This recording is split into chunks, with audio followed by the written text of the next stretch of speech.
ಇಲ್ಲಿ ಸಮೀಕ್ಷೆ ಮಾಡಲಿಕ್ಕೆ ಬಂದಿದ್ದಾರೆ. ಈಗ ಸಮೀಕ್ಷೆ ಬಗ್ಗೆ ಅಂತಂದ್ರೆ ಈಗ ಎರಡು ಪಾರ್ಟಿಯವರು ಇಲೆಕ್ಷನ್ ನಡಿಬೇಕಾಗಿದೆ. ಈಗ BJP ಅಥವಾ ಬೈ ಎಲೆಕ್ಷನ್, ಕಾಂಗ್ರೆಸ್ ಅಥವಾ JDS ಮೂರು. ಈಗೇನು ಮತದಾರರು ಏನದ ಭಾಳ ಎಚ್ಚರಿಕೆಯಿಂದ ಇರ್ತಾರೆ. ಈಗ ಯಾರು ಹೇಳಬೇಕಾಗಿಲ್ಲ, ಯಾರು ಕೇಳಬೇಕಾಗಿಲ್ಲ. ಯಾರು ಒಳ್ಳೆ ಕೆಲಸಗಾರ ಯಾರು ಅಂತ ಮನವರಿಕೆ ಮಾಡ್ಕೊಂಡು ಅವ್ರವ್ರಿಗೆ ವೋಟ್ ಮಾಡ್ತಾರೆ ಅಷ್ಟೇ.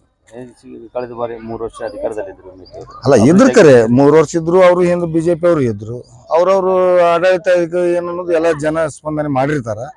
ಆ ಪ್ರಕಾರ ಅವ್ರು ಏನದ ಮತ ಏನನ್ನ ಹಾಕ್ತಾರೆ ಅಷ್ಟೇ. ಸರಿ, 2 ಬಾರಿ ನೀವು ಮೇಟಿಯವ್ರನ್ನ ನೋಡಿದ್ರೆ, ಚರಂಚಮಟ್ಟವ್ರು ನೋಡಿದ್ರೆ, ಯಾರು ಮಾಡಿದ್ರು ಅವರು ಅವ್ರವ್ರ ಪೀಡ್ನಾಗ ಅವ್ರವ್ರ ಕೆಲಸಗಳು ಮಾಡ್ಯಾರ. ಅವ್ರವ್ರ ಪೀಡ್ನಾಗ ಯಾರು ಬಂದ್ರು ತಮ್ಮ ಗ್ರಾಮ ಈಗ ನೋಡ್ರಿ, ಅವ್ರ ಪೀಡ್ನಾಗ ಅವ್ರು ಬಂದು ಕೆಲಸ ಮಾಡ್ಯಾರ, ಇವ್ರ ಪೀಡ್ನಾಗ ಬಂದು ಇವ್ರು ಕೆಲಸ ಮಾಡ್ಯಾರ. ಇಷ್ಟ ಯಾರಾದ್ರು ಅಧಿಕಾರ ಇದ್ರೆ ಕೆಲಸ ಮಾಡ್ತಾರಲ್ಲ.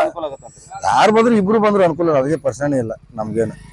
ಅವ್ರು ಬಂದ್ರು ಅಷ್ಟೇ, ಇವ್ರು ಬಂದ್ರು ಅಷ್ಟೇ. ನಮ್ ಕೆಲಸ ನಮ್ಗೆ, ಅವ್ರ ಕೆಲಸ ಅವ್ರಿಗೆ. ಹೌದಲ್ರಿ? ಏನ್ ಪ್ರಶ್ನೆ ಇಲ್ಲ. ಯಾರು ಬಂದ್ರು ಅವ್ರು ಬಂದ್ರು ಅಷ್ಟೇ, ಇವ್ರು ಬಂದ್ರು ಅಷ್ಟೇ. ಯಾರು ಬಂದ್ರು ನಮ್ ಕೆಲಸಗಳು, ನಮ್ ಇದು ಬಿಡುಗಡೆ ಇಲ್ಲ. ಹೌದಲ್ಲ?